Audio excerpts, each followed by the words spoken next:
కష్టకాలం చెబితే అది నిజ రూపంలో జరగాలి.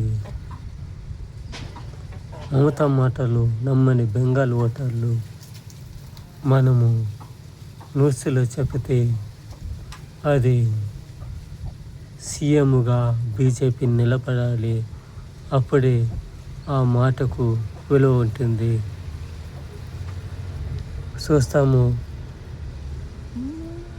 బెంగాల్ ప్రజలు మమతాకు కష్టకాలం మిగిలిస్తారా, లేక బెంగాల్ ప్రజలు అలవాటుగా మారుతున్న ఏ విధంగా పురోగతి చెందుతారు చూస్తాము. పశ్చిమ బెంగాల్ ప్రజలు ముందుకు రావాలి.